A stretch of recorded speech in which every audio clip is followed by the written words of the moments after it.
Bismillahirrahmanirrahim. Assalamu alaikum dear students. This is Sajjad Malik. I'm back in your service. Today I'm with a brand new lecture on conditional impossible. It's going to be a mission impossible. Sometimes it feels because it is the most difficult of the lot. Of all the four types, it is the most difficult one. Normally students find difficulty in it because there are 2-3 ways to solve it. So I have jotted down many examples, many examples, what my board is gonna allow me. I just filled it. Rest of the things will be done by you. After understanding it, you'll make your practices. And inshallah, with zero conditional, I'll have some more of this conditional 3. So let's move toward the board. Look at this. It's going to be a conditional sentences. Conditional sentences. Shartiya fikr is conditional impossible, but it's been generally named as conditional 3. तो अब इसकी पहचान क्या है बेटा? दोनों इससे ऐसे खत्म हो, मेहनत करता है तो कामयाब हो जाता, करता तो यानी कि पास परफेक्ट को इनफैक्ट ये काम हो चुका है, नामुमकिन अब इसको अनफोल्ड करना, पास को कोई अनफोल्ड नहीं कर सकता, nobody can undone the past. So ये हो गया. अब उससे लर्न करना है हमने, वो मेहनत करता तो कामयाब हो जाता. तो सबसे पहला क्या लर्न करना है, इसका सिंटैक्स ही लर्न कर ले. कामयाबी नाकामी किस लिए हुई ये बाद में करेंगे, पहले हम इसका सिंटैक्स लर्न ना कर लें. तो ये करते हैं. ये होगा बेटा, इसका एक तरीका है ये, इफ़ आपका सेंटेंस जो कंडीशन शर्त वाला हिस्सा है उसमें आपने पास्ट परफेक्ट हैड के साथ थर्ड फॉर्म देंगे, फिर वुड हैव के साथ आप वर्ब की थर्ड फॉर्म देंगे. हैड के साथ थर्ड फॉर्म देंगे, वुड हैव के साथ वर्ब की थर्ड फॉर्म देंगे. If he had worked hard, if he had worked hard, he would have succeeded. He would have succeeded. अब नेक्स्ट एग्जाम्पल देखें बेटा, यहां पर है अगर तुम वक्त की कदर करते, अगर तुम वक्त की कदर करते तो अब ना पछताते. निगेट कर दिया, ये नेगेटिव की एग्जाम्पल आ गई. अगर तुम वक्त की कदर करते तो अब ना पछताते. If you had valued time, if you had given respect to time, वो भी एक तरीका है, लेकिन वैल्यू करना, टाइम को वैल्यू करना होता है, इंपॉर्टेंस देना होता है, वैल्यू करना. तो ये सबसे स्ट्रॉन्ग ऑप्शन है. If you had valued time, you would not have repented. No. अगर वो मेरा साथ देती, अगर वो मेरा साथ देती तो मैं कभी शिकस्त ना खाता. अब इंट्रोगेटिव आ गया, अगर वो मेरा नेगेटिव आ गया, अगर वो मेरा साथ देती तो मैं कभी शिकस्त ना खाता. If she had stood by me, if she had, साथ देना होता है स्टैंड बाय बेटा, किसी का हर मुश्किल डिफिकल्ट टाइम पे किसी के साथ खड़े होना, मुश्किल की घड़ी में स्टैंड बाय होता है.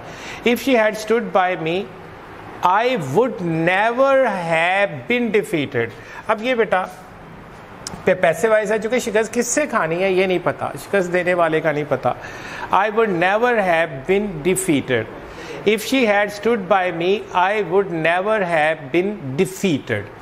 अब देखिए बेटा, एक सवाल आपके जहन में कि क्या आई के साथ तो नॉर्मली शेल आता है आई वी के साथ, तो क्या शेल का पास शुड नहीं आएगा? बेटा अगर हम नॉर्मल इंग्लिश लिख रहे होंगे यानी कंडीशनल से हट के, तो डेफिनेटली शुड ही आएगा शेल का पास. लेकिन कंडीशनल में इसकी कोई गुंजाइश नहीं है.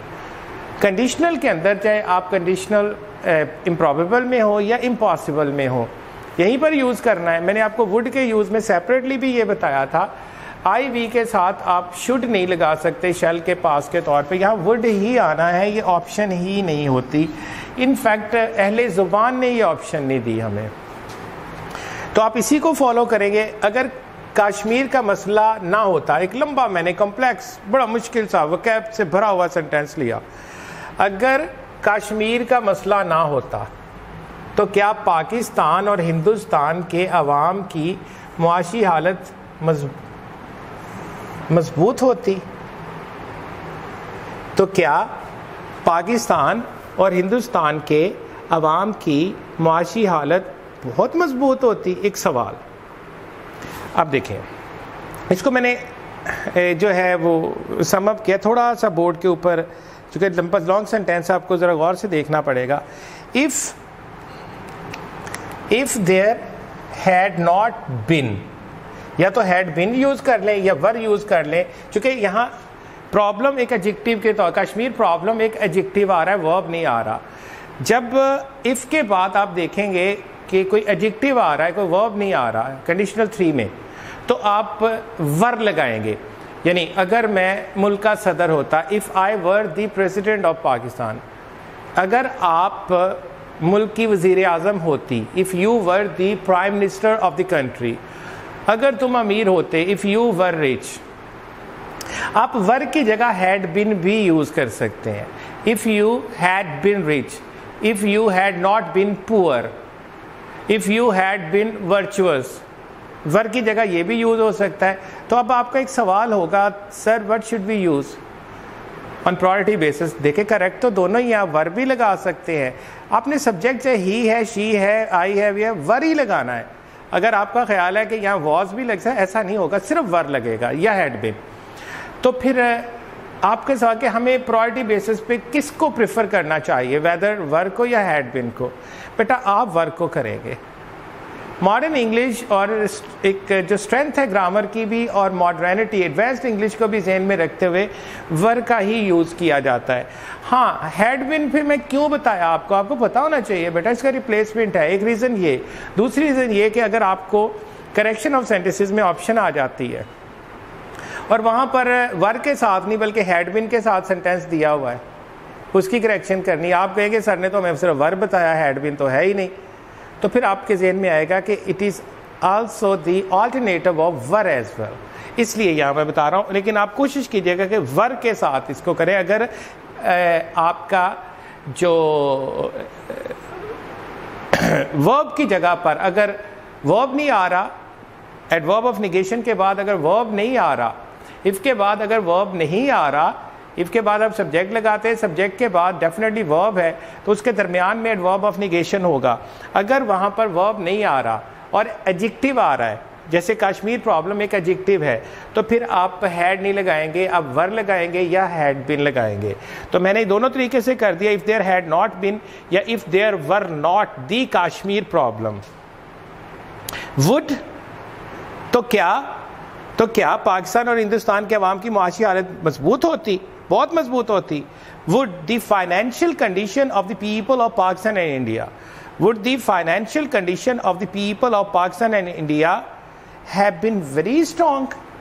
Would the financial condition of the people of Pakistan and India have been very strong? अब यहाँ पर बेटा एक नीचे है, अगर अमेरिका चाहता तो कश्मीर आज़ाद हो सकता था। अच्छा बेटा, अगर हमने कहा है कि ये फार्मूला ज़हन में कि दूसरे हिस्से में वुड हैव के साथ अगर इम्कान आ जाए ना बेटा, अगर इम्कान आ जाए किसी चीज़ का, तो आप मे और माइट का भी यूज़ कर सकते हैं। मे और माइट का यूज़ भी हो सकता है।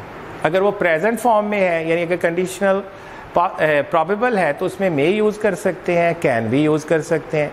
अगर वो कंडीशनल इम्प्रॉबेबल हो गया तो वुड की जगह अब माइट और वुड भी, अगर उसकी पॉसिबिलिटी बन रही है रूल के मुताबिक, वो भी यूज़ हो सकता है। और अगर कंडीशनल 3 में आते हैं, अगर तो किसी काम करने की सलाहियत है तो कुड हैव आ सकता है, और अगर वो इम्कान है तो माइट हैव हो सकता है। तो अगर अमेरिका चाहता तो इम्कान क्या था, कश्मीर आज़ाद हो सकता था। इसका मतलब इम्कान था, ये पूरी मतलब ये श्योरिटी नहीं है, तो इम्कान था ना कि कश्मीर आज़ाद हो जाता। So if America had wished, अगर अमेरिका चाहता, if America had wished, Kashmir might have been liberated. Kashmir might have been liberated. Been क्यों लगाया बेटा? पैसिव है ना, किससे आज़ाद हो जाता, कौन आज़ाद करवाता? तो Kashmir might have been liberated. अब एक और इंटरेस्टिंग सेंटेंस के ऊपर आए। आप बड़ा इंजॉय करने वाले हैं इसको। अब ये एक और भी तरीका है कंडीशनल का। एक तो मैंने ये बताया ना, बेटा गौर से करें कि आपने इफ के बाद आप हैड के साथ थर्ड फॉर्म, और दूसरे हिस्से में वुड हैव के साथ थर्ड फॉर्म। कुड हैव और माइट हैव का इम्कान होता है अगर वो, जैसे इस सेंटेंस में मैंने बताया, उसकी फर्दर एग्जांपल भी मैं कुछ आगे अगले ज़ीरो के साथ दूंगा और आपकी बुक्स में भी होंगी। अब एक तरीका इसका, एक सिंटेक्स ये भी है, हैड, अगर आप इफ नहीं लगाना चाहते तो आप उसकी जगह हैड ले आए, उसके बाद सब्जेक्ट लगाएं, उसका वर्ब की थर्ड फॉर्म। यहां पर हैड जो है इनफैक्ट इफ का भी और हैड का भी, हैड जो है ये इफ प्लस हैड, ये दोनों का पर्पज सर्व कर रहा, आपको अलग से फिर हैड नहीं देना पड़ेगा। अगर हैड आप सब्जेक्ट से पहले ले आते, ये डजंट मीन कि ये क्वेश्चन सेंटेंस है, ये इंट्रोगेटिव है, ऐसा बिल्कुल नहीं है। अगर आप एक इंफॉर्मेटिव सेंटेंस है और हैड आपने स्टार्ट में लगा दिया सब्जेक्ट से पहले, तो इसका मतलब इफ कंसीडर होगा। आप देखें हैड सब्जेक्ट फिर वर्ब थर्ड फॉर्म, दूसरा हिस्सा वुड हैव के साथ थर्ड फॉर्म। अब इसको करते हैं, अगर पाकिस्तान और हिंदुस्तान अलग ना होते, लोग रोते हैं ना, कई ऐसे हिस्टोरियंस हैं, कई ऐसे जो नई नई तारीख पढ़ते हैं बड़ा रिपेंट करते हैं इस बात पे कि एम अलग हुए, हम हिस्सा होते, वह इतनी कुट पड़ रही होती ना आपको, आप कुर्बानी ना दे सकते। बहुत सारे ऐसे मामलात हैं, आप शुक्र करें जैसा भी है, जैसा भी अपना मुल्क है। बहरहाल वो वाली आपके साथ इम्तियाजी सलूक नहीं किया जा रहा है, तो सही, लेकिन उस तरह का नहीं है, या कुछ और तरह के प्रॉब्लम्स हैं। अपना घर है आपके पास, अपना वतन है। अगर पाकिस्तान और हिंदुस्तान अलग ना होते तो बरसगीर में नाकाबिले बयान तबाहियां आती, तो बरसगीर में नाकाबिले बयान तबाहियां आती। अगर पाकिस्तान और हिंदुस्तान अलग ना होते तो बरसगीर में नाकाबिले बयान तबाहियां आती। हैड पाकिस्तान एंड इंडिया, ये सारी बेटा, अब यहां पर इंट्रोगेटिव है और नेगेटिव इंट्रोगेटिव में नाउन से पहले हमने एडवर्ब ऑफ नेगेशन देना है। Had not Pakistan and India, आप बाद में भी दे सकते हैं, मैंने कहा वो गलत नहीं होगा, अगर आप चाहें तो इधर भी दिया जा सकता है। Had Pakistan and India not separated, ये भी हो सकता है। अब ये भी करेक्ट हो सकता है, अगर आपने इसको एलिमिनेट करना है तो इसको भी यहां ला सकते हैं, दोनों तरीके ठीक हैं। Had right now had not Pakistan and India separated, had not Pakistan and India separated, there would have been naqable bayan untold, तो क्या होता there would have been होती, बिन होने के लिए इसकी past participle form, there would have been नकाबले बयान untold, तबाहियां, upheavals होती इन दी सब कॉन्टिनेंट, बर्रे सगीर में। आगे देखे बेटा, एक इंट्रोगेटिव सेंटेंस है, अगर तुम मेरे साथ बुरा सलूक ना करते, अगर तुम मेरे साथ बुरा सलूक ना करते तो क्या मैं तुम्हारी मदद ना करता। अगर तुम मेरे साथ बुरा सलूक ना करते तो क्या मैं तुम्हारी मदद ना करता। It's a question. अच्छा, अब मैंने यहाँ पर पीछे जो इंट्रोगेटिव किया है उसके साथ अब मैं पहला जो इंट्रोगेटिव करने जा रहा हूँ। यहाँ पर जो मैंने ये इंट्रोगेटिव देखे, यहाँ पर मैंने कंडीशनल जो क्लॉज है उसको पहले लिया और कॉन्सिक्वेंशियल क्लॉज को बाद में लिया। अब मैं जो कॉन्सिक्वेंशियल क्लॉज है उसको पहले ले रहा हूँ। कल भी आपको बताया था, पिछले लेक्चर के अंदर भी, कि आप रिप्लेस कर सकते हैं।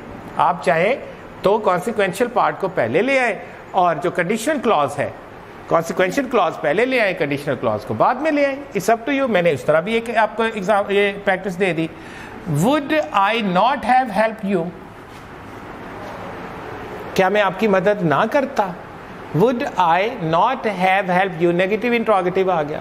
यहां पर भी एक एग्जांपल है, would I not have help you if, no comma बेटा, if you had not ill treated me, if you had not ill-treated me.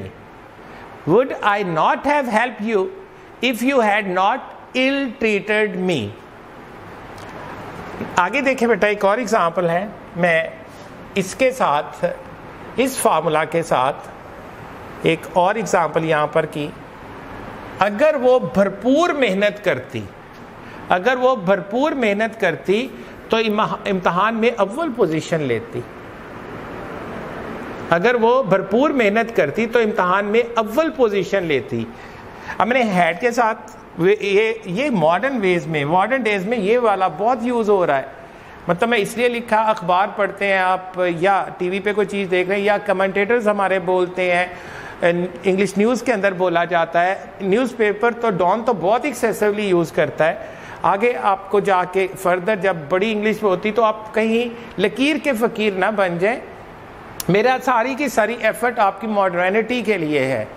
Modernity not in dresses, not in your approach of fashions, but modernity in your knowledge, in your thinking, in your styles, for your English. So had she worked very hard, अगर वो बहुत मेहनत करती, had she यानी if, इसका मतलब है यहाँ पर if, ये if का मतलब और had अलग से डबल मतलब है। had she worked very hard, she would have got the first position in the examination. She would have got the first position in the examination. अच्छा, थोड़ा सा एक चेंज करते हैं। अगर ऐसा होता, सेंटेंस को फर्ज करें ऐसे कर देते, अगर वो भरपूर मेहनत करती तो इम्तिहान में अव्वल पोजीशन ले सकती थी। सपोज अगर ऐसे कर ले तो इम्तिहान में अव्वल पोजीशन ले सकती थी। इम्कान आ गया बेटा। अब क्या करेंगे? अब क्या करेंगे? आप डायरेक्टली इधर चले जाएंगे तो यहाँ माइट लगा दें। दूसरे ये तो नहीं कहा कि ना फुल एंड फाइनल वो अव्वल पोजीशन ले ही लेती, यही कहा ना कि अगर करती तो ले सकती थी। इम्कान है ना, कुछ ज़रूरी तो नहीं होता कि ये कंफर्म है, स्टैम्प हो गया। अगर मुकाबला चल रहा होता है इसमें हमेशा इम्कान होता है। Had she worked very hard, she might have got the first position in the examination. अच्छा, इसी को मैंने, अगर आप चाहें तो आप अपने जो ट्रेडिशनल वे में इस तरह कर सकते हैं। If she had worked very hard, she would have got the first position in the examination. अगर आप ले सकती यूज कर रहे हैं, she might have got the first position in the examination.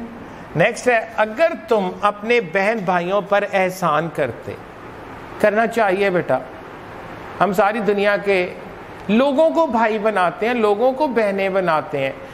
दोस्तों की अम्मियाँ मेरी अम्मी है, अपनी अम्मी को पहले पूछा, अपने अब्बा को पहले पूछा, अपने बहन भाइयों को पहले पूछा। वो भूख से मर रहे होते, हम दूसरों को बहन भाई, मैं नहीं कहता कि उनको ऐसा ना करें, but charity begins at home. अव्वल खवेश बाद दरवेश। पहले घर वालों को तो पूछ ले, वो आपके सगे हैं, वो कुछ भी करें आपके साथ बेटा, वो आपके सगे हैं। पहले ये बाहर के बहन भाई बनाना, ये कोई कॉन्सेप्ट को बहुत ऐसा अच्छा नहीं जब आपके अपने मौजूद हैं। हाँ, उसके बाद उनकी डेफिनेटली फ्रेंड्स की बारी आती है, लेकिन ये इसके बाद हो सकता है कुछ को मेरी बात बहुत बुरी लगी हो, मेरी इस फिलॉसफी पे कोई ना अग्री करता हो, तो मैं अग्री नहीं करवा रहा बेटा, मैं तो एक सिंपल एडवाइस कर रहा हूँ। अगर आपको अच्छा लगे, अगर तू अच्छा जाने, तो अगर तुम अपने बहन भाइयों पर एहसान करते तो क्या वो मुश्किल वक्त में तुम्हारा साथ ना देते? अगर तुम अपने बहन भाइयों पर एहसान करते तो क्या वो मुश्किल वक्त में तुम्हारा साथ ना देते? तो अब देखें, if you had given favour to your siblings, इसको मैंने दोनों तरीकों से कर दिया बेटा। पहले कंडीशनल क्लॉज रख के भी, फिर बाद में कॉन्सिक्वेंशियल क्लॉज रख के भी नीचे। If you had given favour to your siblings, siblings बेटा कलेक्टिवली ब्रदर्स एंड सिस्टर्स को कहा जाता है। आपको अलग अलग ये लिखना, if you had given favour to your brothers and sisters, ये भी सही है, लेकिन कितना स्मार्ट अप्रोच है ना, you need a smart approach. हमें जो स्मार्ट लर्नर्स होते हैं ना, वो smart learners in the end success उन्हीं की होती है। तो smart students of a very smart teacher. So self-praise has no recommendation. Let me praise someone, beta. Your comments force me to say like things like that. If you had given favor to your siblings, if you had given favor to your siblings, would they not have stood by you in the difficult time? Would they not have stood by you in the difficult time? अब दूसरा देखिए बेटा, उसको मैंने एक और तरीके से अटेम्प्ट किया है, अब को बड़ा मजा आएगा उसमें। एक तो मैंने कॉन्सिक्वेंशियल पार्ट ले लिया है और मैंने अब नॉट का यूज नहीं किया, मैंने एक ईडियम का यूज किया है। एक होता है ईडियम बेटा, leave someone in lurch, leave someone in lurch. इसका मतलब होता है मुसीबत में किसी का साथ छोड़ जाना। तो अब यहां पर देखें, would they have left you in lurch, क्या वो मुसीबत में तुम्हारा साथ छोड़ जाते? Would they have left you in lurch if you had given favour to your brothers and sisters. मैंने वो देखे ब्रदर्स एंड सिस्टर्स भी लगा दिया, लेकिन मैं एडवाइस करूंगा कि आप इसको सिबलिंग्स का वर्ड यूज करें, इसका भी वही मतलब है, तो मैं चाहूंगा कि इसके साथ आप करें। If would they have left you in lurch if you had given favour to your brothers and sisters और योर सिबलिंग्स। तो बेटा यहां पर मैंने जितना मुझे बोर्ड अलाउ कर रहा था, मेरा व्हाइट बोर्ड जितना अलाउ कर रहा था, मैंने हर जगह को फिल कर दिया और होप्स हो कि आपने बहुत अच्छी एक्सरसाइज, भरपूर तकड़ी किस्म की एक्सरसाइज इससे सीखी होगी और तकड़ा किस्म का रिस्पांस मैं आपसे एक्सपेक्ट करता हूं। मेरी एक्सपेक्टेशंस अनफेयर नहीं है, तकड़े रिस्पांस। अब देखिए, आप तकड़ी मेहनत करते हो तो तकड़ा रिस्पांस भी एक्सपेक्ट करते हो।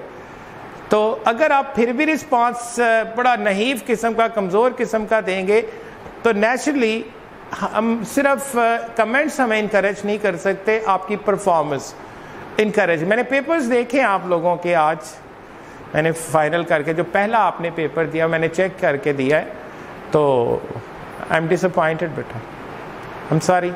वाइल सिटिंग एट होम, मुझे नहीं पता, एक तो बहुत थोड़े बच्चों का है और जिन्होंने किया मुझे क्या पता किताब खोल के किया नहीं किया। अगर ऐसा भी किया तो बहुत ही बुरी परफॉर्मेंस थी उसमें, बहुत ही कैजुअल परफॉर्मेंस थी, जिस तरह आपने बस जान छुड़ाई हो। तो इस तरह की परफॉर्मेंसेस हमें, जो बैक ब्रेकिंग काम करने वाले लोग हैं, सारे टीचर्स, उनकी बैक वाकई तोड़ देते हैं। Take care of you, take care of us as well, and take care of your future बेटा। Thank you very much. Allah हाफिज़।